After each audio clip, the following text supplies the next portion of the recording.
versículo 1 diz: depois destas coisas olhei e vi que estava uma porta aberta no céu, e a primeira voz que ouvi, como de som de trombeta, falando comigo, disse... Aqui estava João relatando, né? Sobe para aqui e te mostrarei as coisas que depois destas devem acontecer. Imediatamente fui arrebatado em espírito, e um trono estava posto no céu, e alguém assentado sobre o trono. E o que estava sentado tinha a aparência semelhante a uma pedra de jaspe e de sardônio. Ao redor do trono havia um arco-íris de aspecto semelhante a esmeralda. Ao redor do trono também havia 24 tronos, e vi assentados sobre os tronos 24 anciãos, vestidos de branco, que tinham nas suas cabeças coroas de ouro. Do trono saíam relâmpagos, vozes e trovões. Diante do trono ardiam 7 lâmpadas de fogo, as quais são os 7 Espíritos de Deus. Também havia diante do trono como que um mar de vidro, semelhante ao cristal, e ao redor do trono, um ao centro de cada lado, 4 seres viventes cheios de olhos por diante e por detrás. O primeiro ser era semelhante a um leão, o segundo semelhante a um touro, o terceiro tinha o rosto como de homem, o quarto era semelhante a uma águia voando. Os 4 seres viventes tinham cada um 6 asas, e ao redor e por dentro estavam cheios de olhos. Não descansavam nem de dia nem de noite, dizendo: Santo, Santo é o Senhor Deus, o Todo-Poderoso, aquele que era, que há de vir. Quando os seres viventes davam glória e honra, ações de graça ao que estava assentado sobre o trono, ao que vive para todo sempre, os 24 anciões prostravam-se diante do que estava assentado sobre o trono e adoravam o que vive para todo sempre. Eles lançavam as suas coroas diante do trono, dizendo: Digno ao Senhor, nosso Deus, de receber a glória, a honra, o poder, pois tu criastes todas as coisas, e por tua vontade existem e foram criadas. Amém. Senhor, obrigado pela tua palavra, obrigado pela tua presença. Aquilo que eu não consegui alcançar, Senhor, para os irmãos, que o teu Espírito Santo ajude-os a compreender, a entender, assim como tu fizeste comigo nesta manhã, Pai. Te abençoamos e te adoramos nesta hora, pelo poder do nome de Jesus Cristo, teu Filho amado. Amém. Obrigado. Vamos lá, irmãos. Semana passada, vocês lembram que eu falei sobre o Tribunal de Cristo, né? Foi uma aula espetacular aqui. Eu não vou mais tratar sobre isso, porque já expliquei muito bem semana passada.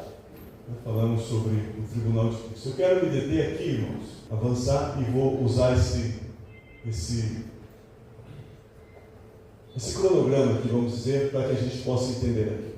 Voltando aqui à palavra do Senhor, irmãos, no capítulo 4 do livro de Apocalipse, nós estamos avançando, vamos detalhando, detalhe por detalhe do livro de Apocalipse, para que você possa entender. Já falamos sobre Daniel, agora estamos indo por aqui, e vamos fazer um paralelo entre lá e aqui. Você vê aqui que até o capítulo 3, irmãos, do livro de Apocalipse, você vai ver, já passamos por essa conferência também, falando que essas 7 igrejas eram características das igrejas ao decorrer dos tempos, né? Aí falamos sobre a primeira igreja, a igreja de Efésios, a igreja de Esmirna, a igreja de Tiatira, a igreja de Filadélfia, a igreja de Sardes, fomos falando, e cada uma dessas igrejas que estavam no lugar da Ásia, ela tinha uma característica diferente, né? Então, ao decorrer dos anos, foi os formatos que a igreja foi tomando, até a última igreja, que era a igreja de Laodiceia, que para alguns teólogos, as 2 últimas igrejas são a igreja do presente momento pelo qual nós estamos vivendo, que é a igreja de Filadélfia, que está no capítulo 3, a partir do versículo 7 de Apocalipse, e a igreja de Laodiceia, que é o capítulo 3, versículo 14 do livro de Apocalipse. São os 2 formatos da igreja final.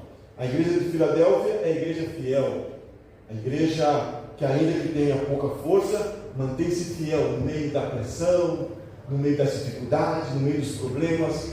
Aí diz o Senhor assim, versículo 8: Conheço as tuas obras, no capítulo 3, diante de ti pus uma porta aberta que ninguém pode fechar. Sei que tens pouca força, entretanto guardaste a minha palavra e não negaste o meu nome.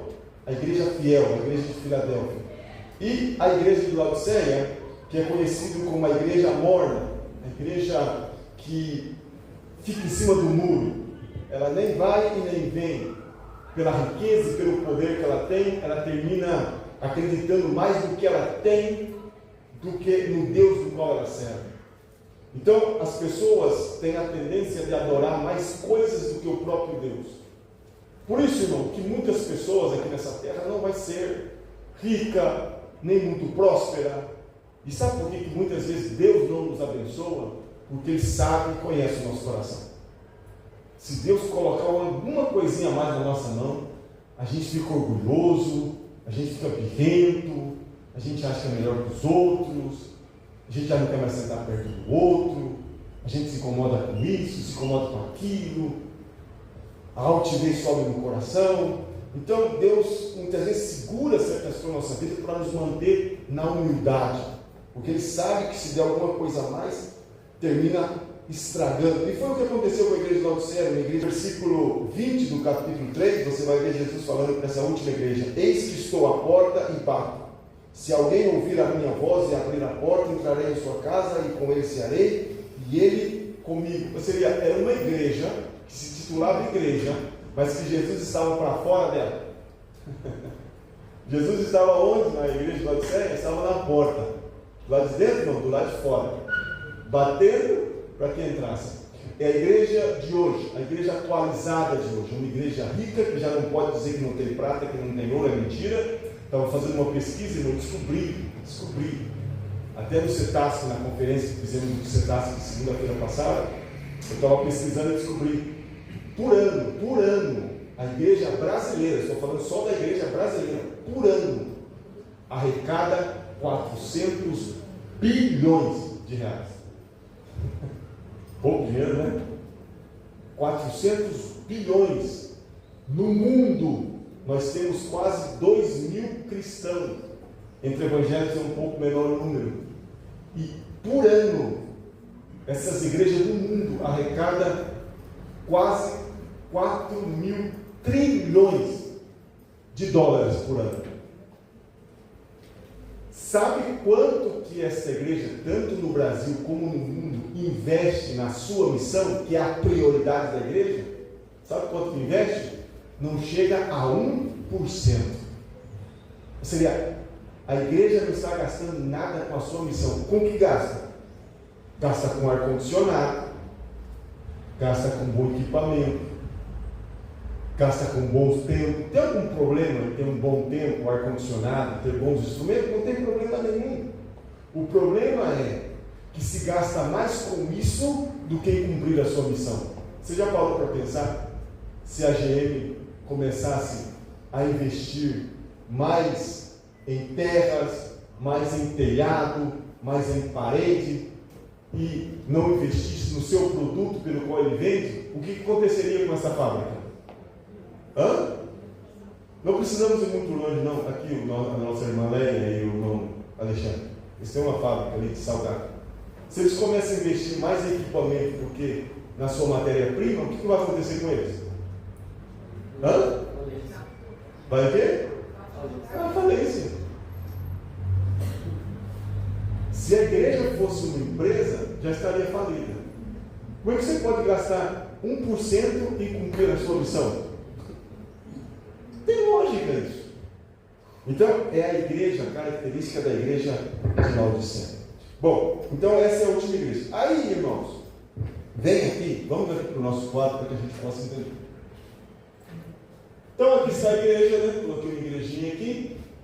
Nós somos pentecostais pré-tribulacionistas, como eu sempre estou falando para os irmãos aqui. Nós temos uma linha de pensamento pentecostal, porque cremos no batismo do Espírito Santo, em cura divina, cremos no poder de Deus para expulsar demônios, para curar enfermos. Então, nós somos pentecostais. E nós somos pré-tribulacionistas. Por que nós somos pré-tribulacionistas? Nós somos pré-tribulacionistas porque a gente crê que nós não vamos passar na grande tribulação. Nós vamos ser arrebatados, segundo as Escrituras. Já aprendemos sobre isso também, não vou continuar falando. Então, a igreja, ela vai ser arrebatada. Já falamos sobre isso também. Jesus não vai colocar os pés na terra, ele vai estar nos esperando no ar, como diz lá em 1 Tessalonicenses capítulo 4, 17, nós iremos ao encontro do Senhor. Ninguém verá, somente aqueles que são salvos né? Já falei sobre isso, não vou continuar falando. Aí vai acontecer esses eventos aqui lá em cima, no céu. Sim? Vamos encontrar-se com Jesus, glorificado. Ato contínuo, nós já vamos entrar na grande, ou no tribunal de Cristo, onde o Senhor vai nos coroar, como nós aprendemos semana passada também, vai nos dar as coroas, né? Alguns vão ser envergonhados, porque vai entrar com uma mão na frente e outra atrás. Depois, no ato contínuo ali, depois do tribunal de Cristo, vai ter um grande culto no céu. E é o que relata aqui o capítulo 4. E aqui é algo lindo, porque, por isso, irmão, que aqui na igreja a gente ensaia o culto. O nosso culto está longe de ser perfeito. Mas lá no céu vai ter um culto lá. Vai ter um grande culto no céu. E esse culto, irmão, da igreja arrebatada, já com o corpo glorificado, porque no arrebatamento nós vamos receber um corpo glorificado, né? Vamos estar com o corpo que Jesus Cristo ressuscitou. Esse corpo glorificado de Jesus é um corpo que não envelhece, é um corpo que não tem tempo nem espaço. Você não vai conhecer a pessoa, eu não vou conhecer o pastor Sebastião pelo formato do rosto, nem pela cor da pele. Nós vamos conhecer pelo nosso espírito. Então diz que Jesus estava andando com os 2 discípulos em Emaús, você lembra desse relato? Eles conheceram Jesus, sim ou não? Não. Estava andando com Jesus, não conheceram Jesus. Até a voz de Jesus era diferente, porque eu não posso estar no escuro, mas a minha esposa abre a boca, eu já sei ela. Meu filho fala comigo do outro quarto, eu sei discernir qual dos dois está falando comigo. E eles andando com Jesus, conversando com Jesus, não conheceram Jesus. Quando que eles conheceram Jesus? Quando Jesus deu graça e partiu o pão. Mas, acaso o nosso coração não ardia? Ele estava tão na carne que não perceberam Jesus no espírito. Aquele corpo de Jesus que também se alimentou, ou seja, o corpo glorificado de Jesus, ele comeu peixe, ele comeu pão lá na praia junto com os discípulos depois de ressuscitar. Aquele corpo de Jesus, irmãos, que estava aqui, daqui a pouco desaparecia, aparecia em outro lugar. Foi o que aconteceu lá em Emaús. Quando eles viram que Jesus desapareceu na frente deles. Aí Jesus aparece lá no cenáculo alto, as portas estão fechadas. E Jesus passa pelo meio da parede e entra no meio deles. Olha, é esse corpo que nós vamos ter, o mesmo corpo que Jesus teve. Um corpo que você não vai precisar de Uber, que você não vai precisar andar de avião, nem de ônibus. Vai ser um corpo que come, um corpo que... A Bíblia não fala que dorme, né? Eu acho que não vai dormir porque sono é para descanso do corpo. Não sei também se vai haver isso, eu não posso declarar. Eu sei que é o que a Bíblia relata sobre isso. Agora, nós vamos estar lá no céu com esse corpo glorificado, igualzinho Jesus. Já não vai haver mais lágrimas, já não vai haver mais dor, mais sofrimento, mais pobreza, mais miséria. Isso acabou. Estamos lá em cima lá. Aí nós vamos prestar um culto ao Senhor. Voltamos aí, capítulo 4 do livro de Apocalipse, versículo 1. Disse João: depois destas coisas, olhei e vi que estava uma porta aberta no céu, e a primeira voz que eu ouvi, como de som de trombeta, falando comigo, disse: sobe. Aqui, irmão, faz uma alusão ao arrebatamento. Sim? Onde estava João? Na ilha de Patmos, na terra. Aí vem o anjo e fala assim para ele: sobe, alusão ao arrebatamento, para aqui, e te mostrarei as coisas que depois destas devem acontecer. Que coisa é essa? Está falando depois do arrebatamento, então acontecerá tais coisas. Depois, imediatamente, aí é outra alusão ao arrebatamento da igreja. Imediatamente fui arrebatado. Só que João, ele foi arrebatado em espírito. E por que João foi arrebatado em espírito? Porque nossa carne aqui, essa carne aqui corrupta, não pode entrar no céu. Então o corpo de João ficou na terra e ele foi arrebatado em espírito, fazendo alusão também lá no livro de 1 Tessalonicenses, capítulo 4, versículo 17, no qual Paulo diz que no toque da última trombeta, nós que estamos vivos seremos arrebatados. Então, imediatamente foi arrebatado em espírito. E diz João: e um trono estava posto no céu, e alguém assentado sobre esse trono. Aqui, irmão, diz que tinha um trono no céu e alguém assentado sobre esse trono. Aqui está fazendo alusão a Deus Pai, não é a Jesus. Então, esse trono estava assentado Deus Pai, porque ainda todo o poder no céu e na terra não foi transpassado ao Filho. Então, Deus Pai está sentado sobre um trono, e o que estava sentado tinha aparência semelhante a uma pedra de jaspe e de sardônio, e ao redor do trono havia um arco-íris do aspecto semelhante a esmeralda. Irmão, Satanás é cheio de roubar as coisas de Deus. Você vê que a Trindade Santa, Satanás quer imitar a Trindade Satânica. Tudo que é de Deus, Satanás tenta imitar. E ele quer tomar os símbolos que são de Deus. Por exemplo, hoje, quando se fala de arco-íris, o que vem na tua cabeça? Para essa geração aqui? LGBTQIA+, não é? Um símbolo de homossexualismo. E na verdade, isso aqui não é do diabo, não.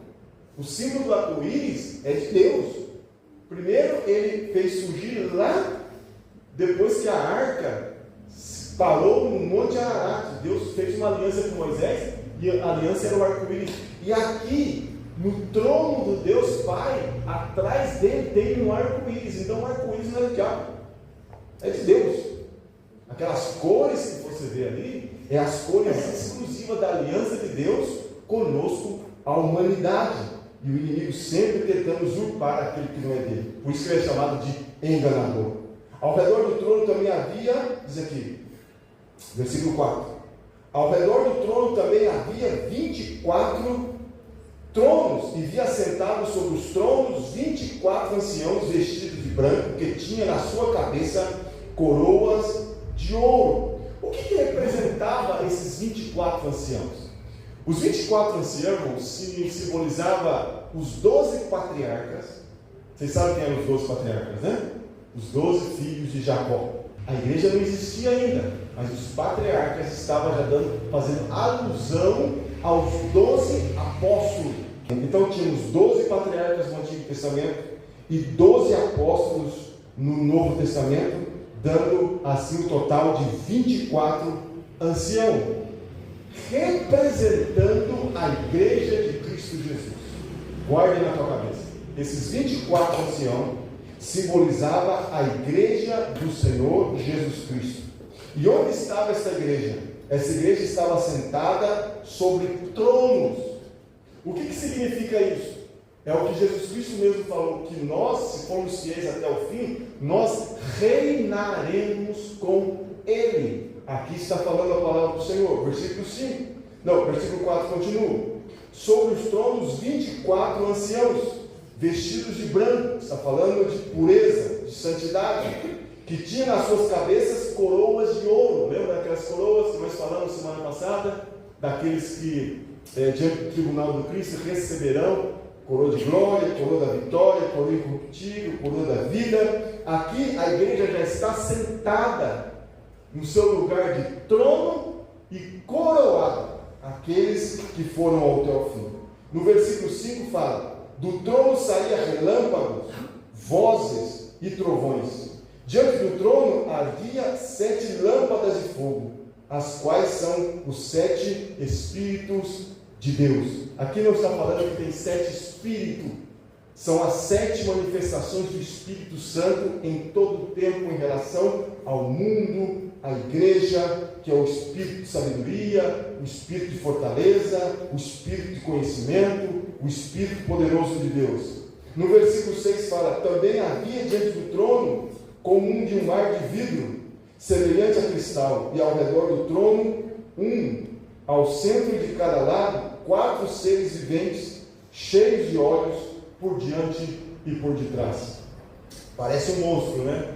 Tinha 4 seres viventes, e esses seres viventes tinham olhos por diante e olhos por detrás. Aqui está fazendo referência, irmão, à onisciência de Deus.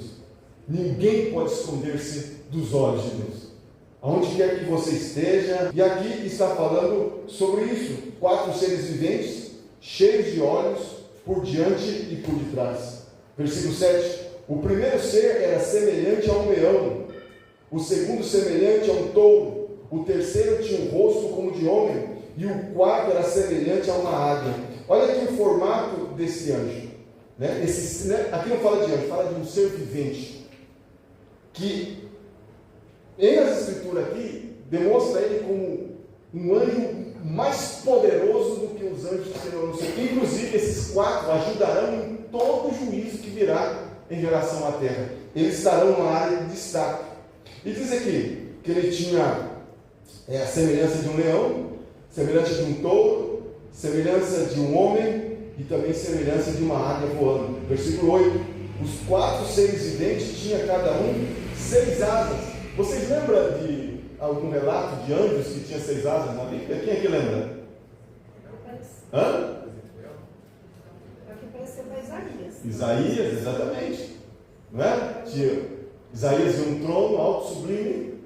Alguém estava sentado sobre o trono e tinha o quê? 6 asas. O que estava diante do Senhor? Era um? Vocês lembram? Serafim. Serafim. Né? Quantas asas tinha o serafim? 6 asas, não era? 2 cobriam o rosto, 2 voavam e 2 cobriam os seus pés. Aqui, você vai ver no versículo 8, que diz: os 4 seres viventes tinham cada um 6 asas. Então era um serafim? Não, porque ao mesmo tempo, diz aqui, e ao redor e por dentro estavam cheios de olhos. Ou seja, a onisciência de Deus, a onipresença do Senhor. Não descansam nem de dia nem de noite, dizendo. Olha que interessante, as mesmas palavras que falava o serafim lá no livro de Isaías: Santo, Santo é o Senhor, Deus Todo-Poderoso, aquele que é e que há de vir. Então é um serafim, pastor? Não, não é um serafim. Porque aqui, lá no livro de Ezequiel, se você ler no livro de Ezequiel, no capítulo 1 e no capítulo 10, você vai ver Ezequiel falando do querubim. E o querubim, diz Ezequiel, que ele tem formato de leão, tem formato de touro, tem rosto de homem e tem formato de águia.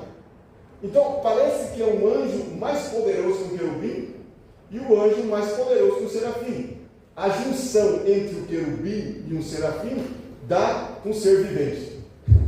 Que coisa poderosa, né, irmão? Como é que a Bíblia é algo espetacular? Então a gente vê que Deus não trata esses seres viventes como um anjo, mas trata eles como seres viventes, e eles serão cruciais nos juízos que virão daqui para diante. No versículo 9, você vê que aqui começa o que eu mostrei ali, ó. Começa aqui o culto no céu. Vai ser algo espetacular. Antes da boda do Cordeiro, nós vamos fazer um culto. Por isso, irmão, olha aqui para mim, isso aqui é muito interessante. Eu fiquei com o coração tão impactado hoje. Nós somos tão privilegiados, queridos, que a gente, o culto, por isso que a gente não pode subestimar o culto, irmão. A Bíblia fala assim, que onde estiver 2 ou 3, eu estou no meio deles. Culto não se faz sozinho. Se você vem sozinho na igreja, você não pode fazer um culto. Se vem 2, você já pode fazer um culto, porque onde estiver 2 ou 3, Jesus está presente. Então, quando você faz um culto, você está cultuando ao Rei dos Reis e ao Senhor dos Senhores.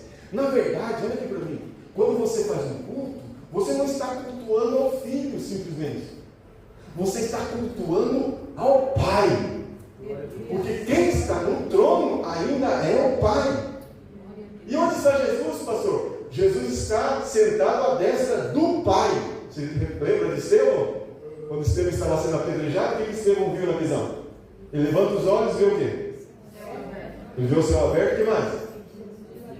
Vê o Pai e vê Jesus aonde? Sentado à destra. O que significa? Aqui está se cumprindo. Jesus ainda não está no trono, Jesus está à destra do Pai, até que o Pai coloque os seus inimigos todos debaixo dos seus pés. Então o Pai lhe entregará todas as coisas. Então aqui a gente vai tratando devagarzinho para que você entenda. Aqui vai ser um culto. Por isso, queridos, aqui na igreja nós temos que aprender a fazer cultos a Deus de verdade, sem desconcentrar-se. Quando nós nos reunimos hoje aqui, vocês estão vendo? Por isso que a gente tem que aprender a vir no culto e ficar sentado no banco, não ficar andando para lá, nem andando para cá, e distrai. É como se você pudesse ver o Deus Todo-Poderoso entronizado aqui, você se levantaria, ficaria sentado de qualquer jeito, viria com qualquer tipo de roupa na presença de Deus. Como é que você se comportaria se realmente você visse Deus na casa dele? A gente tomaria um choque como tomou Isaías. Ah, eu vi o Senhor assentado no alto sublime trono, e o seu manto enchia o templo, e a glória do Senhor estava naquele lugar. Quantos anos eu entrando no templo e nunca tive essa visão? Quando ele viu a visão, ele falou assim: eu sou homem impuro, de lábios impuros, que habito no meio de pessoas impuras, os meus olhos do Senhor, e eu vou morrer. Porque enquanto nós não temos noção de um culto, irmão Jadir, a gente vem na igreja e a gente toma ligeira. Quando a palavra do Senhor fala assim: guarda o teu pé quando entrares na casa do Senhor, é isso que Deus está dizendo. Vem mais para prestar culto do que para qualquer outra coisa. Guarda o teu pé. Tome cuidado, esse lugar é um lugar santo. Aqui está entronizado o Senhor. E lá, quando nós entrarmos naquele dia lá, nós vamos ver isso aí. O que realmente o Senhor vai dizer? Vou mostrar para vocês o que é um culto.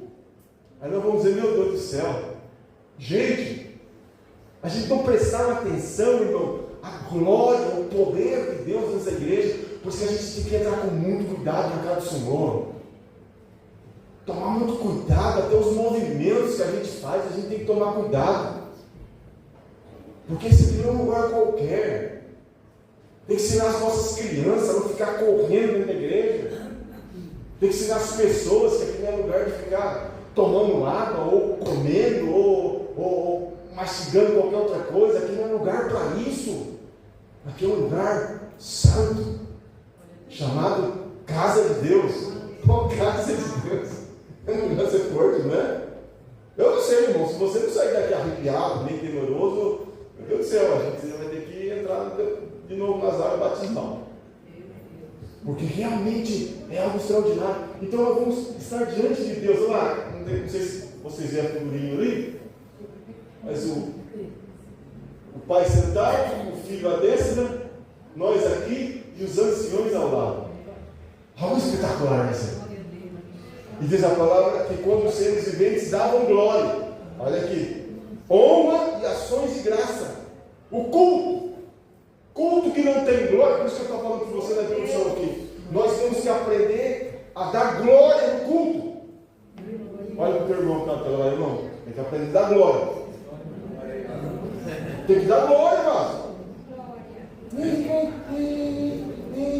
Dá glória aí, irmão. Dá glória aí, irmão. Dá glória. Se você não dá glória aqui, você vai chegar no céu, você vai ficar se sentindo estranho. Porque lá você vai ter que dar glória. Culto tem que ter glória. Por isso que somos pentecostais, irmão. Não é só porque falamos língua estranha, não, porque damos glória. Culto tem que ter glória. Glória, aleluia. Glória, aleluia é o nosso idioma na casa do Senhor. Olha a primeira coisa aqui. Quando os seres viventes davam glória, o que os seres viventes faziam diante do Senhor? Ai, tá vendo? Dá para falar, vocês são difíceis. Olha de novo, nós vamos aprender. Nós estamos aprendendo, eu vou aprender desde o zero, como na escola lá. Quando os seres viventes davam glória. Isso aí. Os seres viventes davam glória. O que mais que eles faziam? Davam honra. Honrava quem estava sentado. E o que mais eles faziam? Ações de graça. Te agradecemos, Senhor. Te louvamos, Jesus. Por isso, irmão, que eu coloquei esses irmãos para cantar aqui, não é para eles se aparecerem aqui. Ministério de louvor aqui não é para eles se aparecerem. Ministério de louvor é para que nós aprendamos a dar ações de graça através dos nossos louvores. E eu vou falar uma vez mais para os irmãos. Selecione os hinos que vocês vão, a partir de agora, cantar. Fica cantando esses hinos antropocêntricos, que dá mais glória ao homem do que ao próprio Deus. Aleluia! Os hinos tem que ser para Deus. Até os hinos da harpa também são. Tem alguns, não todos, mas tem alguns hinos da harpa também que são antropocêntricos. O que é um hino antropocêntrico? É um hino que fala o que Deus pode fazer por você. É um hino. É louvável.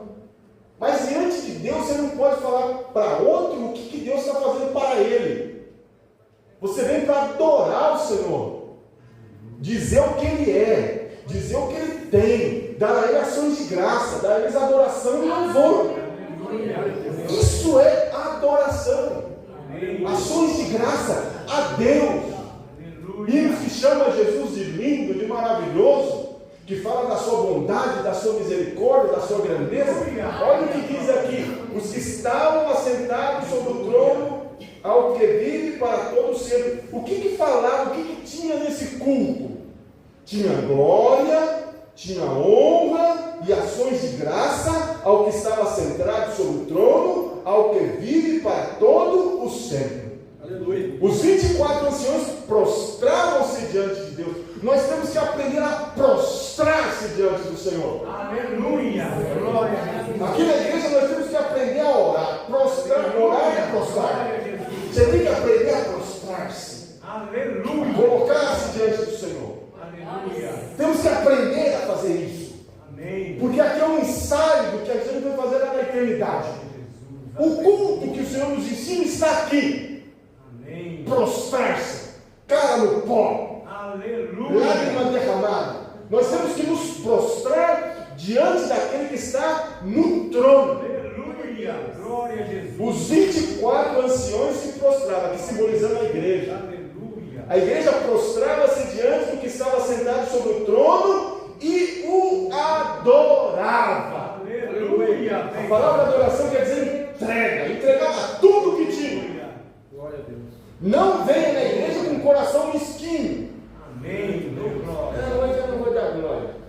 Aleluia. Não vai fazer como não falava assim, né? Não dá glória quando você estiver pregando, não. A gente tem que tomar cuidado com essas coisas. A glória não é para homem. Amém. Glória. A glória é para Deus. Amém. Eu não estou gostando de ser pregador, eu não vou dar glória. Mas não é para ele que você dá glória. Vocês estão me entendendo, queridos? Amém. Quando você fica com a boca fechada, você não está glorificando o que está sentado sobre o trono. Simples assim. Aleluia. Se você não se prostra, você não está se prostrando diante daquele que está no trono. Simples assim. Então, o nosso culto tem que ser regado com aleluia, com glória a Deus. Louvado seja o nome do Senhor. Vamos aprender isso, irmão? Vamos aprender? Vamos fazer? Vamos colocar em prática isso? O nosso culto tem que ser regado de glória a Deus. Aleluia. Louvado seja o Senhor. Amém. Aleluia. Glória a Deus. Obrigado, Jesus. Te adoramos. Não tem problema no meio de uma pregação que alguém está pregando, você levantar a mão e dizer obrigado, Jesus. Gabriel tem esse costume, né? Obrigado, papai. Amém. Isso é culto, querido. Vocês estão entendendo? Não seja mesquinho em dar glória e honra ao Senhor Jesus Cristo, porque Ele é digno de todo louvor e digno de toda adoração. O Senhor te deu voz, então glorifica.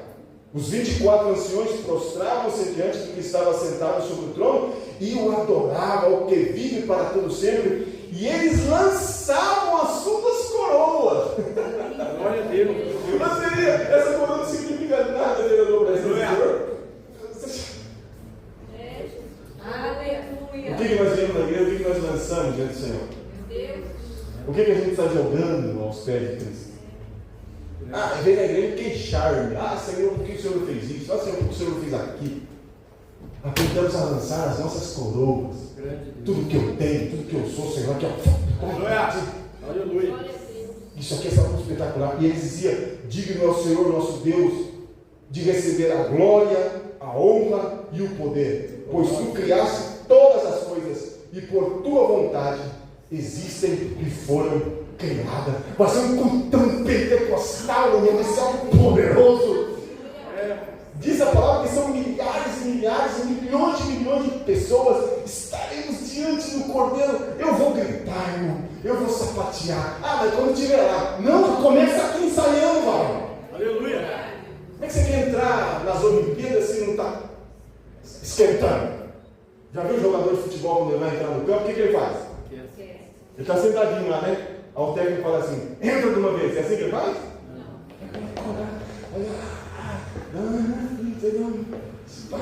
Ele entra quente no negócio. Como é que você vai entrar no céu? Gelado? Meu Deus. Chega lá, a garganta vai sair em galo, ao invés de sair em glória a Deus. Já vai ensaiando, vai esquentando aí o corpo. Já vai dando glória a Deus na terra. Porque isso é o que vai acontecer no céu. Digno é o nosso Deus de receber a glória, a honra e o poder, pois tu criaste todas as coisas e por tua vontade existem e foram criadas. Que tão poderoso, Senhor! E diz, irmão, olha aqui no versículo 8 do capítulo 5, olha aqui que tremendo. Logo que tomou o livro, os 4 seres viventes e os 24 anciãos, sempre os 4 seres viventes e os 24 anciãos, prostrando-se diante do Cordeiro, tendo todos eles uma harpa na mão. Vai ser uma barulheira tremenda. Todos tendo uma harpa na mão e taças de ouro cheias de incenso, que são as orações dos santos. Então, qual é o culto racional? Qual que é o culto que nós devemos prestar a Deus? Um culto tem que ter glória, um culto tem que ter honra ao Senhor, ações de graça, adoração e oração. Culto que não tem isso não é culto. Glória a Deus. Culto ele tem que ter oração, culto ele tem que ter louvor, culto tem que ter ações de graça, culto tem que ter glória, culto tem que ter honra. Se não tem isso, o nosso culto não é completo. E onde nós tiramos isso aqui? O Senhor está ensinando João como fazer o culto. Então, João, a igreja tem que ter instrumento, sim. Tem que ter. Tem que ter harpa, bateria, tem que ter teclado. A igreja tem que ter pessoas cantando. E quando as pessoas estiverem cantando aqui, você canta junto. O que nós aprendemos? Nós aprendemos que os grupos cantam. E quando um grupo canta, os outros não cantam. Aí um canta alto, outro canta mais ou menos. Vou mostrar que vai cantar mais alto. Você está cantando para quem? Quando nós cantamos aqui com o grupo, toda a igreja louva. Louva a quem? A quem você está louvando? É a Deus. Então dá o seu melhor. Nós precisamos começar, irmão, a mudar a nossa liturgia de culto. Chega de ser pentecostal entre aspas.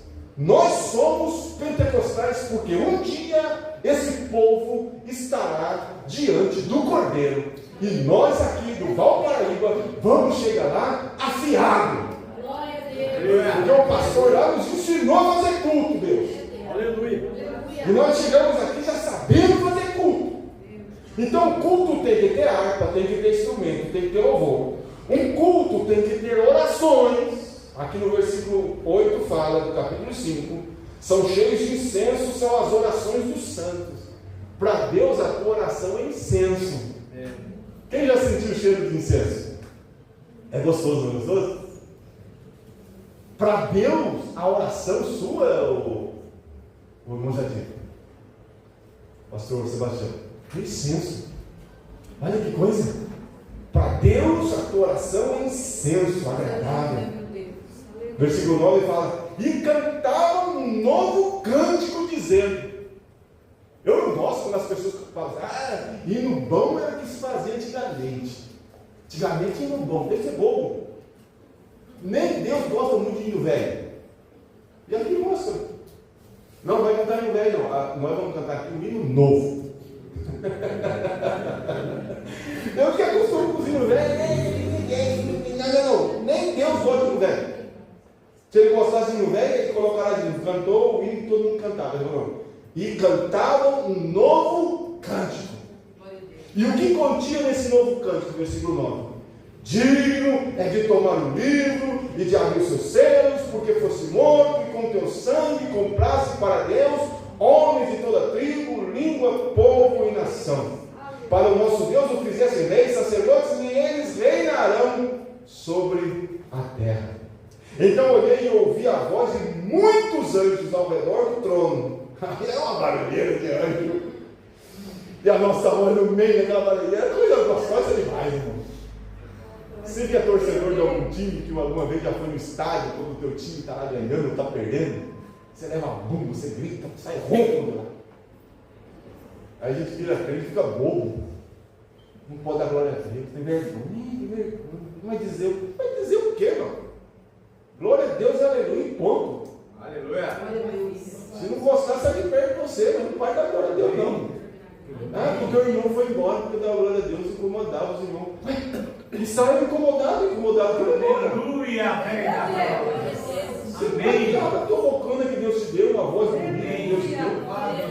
E da glória a Deus, aleluia, acabou. Isso é o culto que o Senhor está nos ensinando a fazer. Então eu olhei e ouvi a voz de muitos anjos. A voz de quantos? Anjos? Muitos anjos ao redor do trono dos seres viventes, dos anciões, e o número dele era milhões de milhões e milhares de milhares. Aleluia! Um estrondo que vai ser nesse universo. Meu Deus do céu, milhões e milhões de anjos gritando, clamando em alta voz, diz a palavra, proclamando com grande voz. Proclamando com grande voz, digno é o Cordeiro. Isso vai retumbar, irmãos, quatro cantos desse universo. Todo o universo vai escutar: grande é o Cordeiro que foi morto e receber poder, riqueza, sabedoria, força, honra, glória e louvor. Então ouvi toda criatura que está no céu e na terra, debaixo da terra, no mar, e todas as coisas que nele estão, disserem ao que está sentado sobre o trono e ao Cordeiro seja o louvor, a honra, a glória e o poder para todo o céu. Da glória! Eu quero mais ir para o céu, irmão. Só que eu não quero ir sozinho, eu quero uma renda comigo. Eu não quero ir sozinho para o céu. Tem dia que eu quero ir para o céu. Eu falo: não, espera aí, Deus, deixa eu ganhar um pouquinho mais de alma. Deus, eu quero ir para o céu, mas calma aí, Senhor. Deixa eu ganhar lá o bairro de Sapé, deixa eu ganhar aí por aí, deixa eu ganhar Vila Tesouro, deixa eu ganhar Jardismenha, espera, deixa eu ganhar o Paraíba, deixa eu ganhar aí, Senhor. Espera um pouquinho aí, aguenta um pouquinho aí. Porque eu não quero ir sozinho para esse lugar lindo. Vai ser algo espetacular. Imagina Deus sentado no trono lá, junto a Jesus, e nós lá junto com os anjos. Daqui a pouco voa Espírito Santo, um raio de fogo no nosso meio. Não é que nós vamos adorar o que nós não vemos, lá nós vamos adorar o que nós estamos vendo. Aleluia! Aleluia! Eita, glória! Espetacular! Deus do céu, não vejo a hora de estar nesse dia aí. É por isso que o diabo faz de tudo para tirar a tua fé, para tirar a tua adoração, para tirar o teu louvor, para tirar a tua unção de graça, para tirar você da presença dele. Ele faz de tudo. Por isso que Paulo fala assim: esquecendo certamente do que ficou para trás, estendo-me para frente, pelo prêmio soberano do Deus Todo-Poderoso que preparou para mim. Sabe uma coisa? Não vou estar embaraçado mais com as coisas do Senhor. Tenho um céu para conquistar e tenho pessoas para levar comigo. Glória a Deus. Oh, aleluia! Louvado seja o nome do Senhor. Vamos, sai aí, dá um glória a Deus aí, forte. Glória a Deus. Poderoso, irmão. Meu Deus do céu. Deus grande, aleluia. Depois desse culto, todos nós vestidos de roupas brancas, todos nós com o corpo transformado, todo mundo ali felizão da vida, não tem mais velhice, não tem mais dor, sumiu a dor nas costas, sumiu a enxaqueca, sumiu o calo no pé, sumiu o bico do papagaio, sumiu a diabetes, sumiu a careca, sumiu tudo, irmão. Coração novo, coração já vai bater tudo certinho, aquelas gorduras em excesso vai desaparecer, colesterol, glicério, o que é isso? Não tem mais. Aleluia. Né? Óculos não vai existir, todo mundo com aquele olhão legal. Sim? Não vai precisar mais tomar bus, nem Uber, nem avião. Vou dar um pulinho lá na casa do papai. Parece lá na frente do papai. Olha que coisa linda. Espetacular vai ser, irmão. Logo depois do culto, do grande culto que vamos prestar, então virá o momento da boda do Cordeiro. Olha que coisa linda. Nós vamos ver Apocalipse capítulo 19, versículo 11 e 14. Tudo que eu estou falando aqui está aí, irmão. Aleluia. Apocalipse 4 e 5, aqui o culto no céu. Apocalipse 19 é a boda do Cordeiro. Vamos lá ler. Já vou terminando aqui. Oh, aleluia! Que coisa maravilhosa, irmão. É muito alimento para a nossa alma. É muito. Por isso que a palavra do Senhor é doce mais que o mel. Né? Aleluia. Capítulo 19. Aí vem João de novo. Depois destas coisas, ouvi no céu, como de uma grande voz de numerosa multidão que dizia: Aleluia! Está vendo? No céu tem aleluia, tem glória a Deus. Então vamos nos acostumando por aqui. A salvação tem adoração, a glória, a honra e o poder pertence ao nosso Deus. Olha aqui para de novo, querido. A glória, o aleluia, a honra e o poder não pertence a você, pertence a Deus. E quando eu não dou, eu estou roubando o que não é meu. Vocês estão entendendo? Quando você vem na igreja, você já vem para dar glória a Deus e aleluia. Ah, mas eu não estou acostumado. Então comece a acostumar-se. Aleluia. Comece a acostumar a dar glória a Deus e aleluia. Aqui não é você ficar olhando. Estou olhando o pregador, estou olhando o cantor. Não, você não vem aqui para olhar. Você não é espectador, você é um adorador. Quem é adorador aqui? Aleluia. Vamos adorar. Não é para ficar olhando o sapato de um, cabelo do outro, a roupa do outro, a gravata do outro. Não, você veio aqui para adorar. Adorar. E ponto. Mas eu tive problema lá em casa. Depois você resolve, mas chega aqui e adora, do mesmo jeito. Estou sem dinheiro de pagar minha conta. Adora. Amanhã o senhor vai abrir a porta e você vai pagar a sua conta. Eu estou deprê, não sei. Adora, deprê, assim mesmo. Que Deus vai dando pra mim, não sei o que, bateram no meu carro, não sei o que, xingaram eu, magoaram meu coração. Dá glória a Deus magoado, dá glória a Deus triste, aleluia. Não vai embora com a tua adoração que eu vou adorar a si mesmo. Lembra de Jó? Satanás tomou tudo, acabou com a vida dele, com a saúde dele, tudo mais.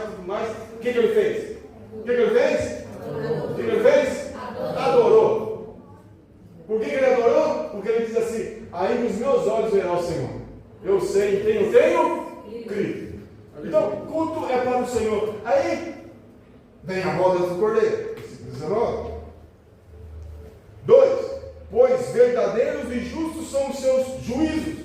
Julgou a grande prostituta que havia corrompido a terra com a sua prostituição, e das mãos dela vingou o sangue dos seus servos. E outra vez clamaram: aleluia! Aleluia! Não para de dar glória a Deus, aleluia!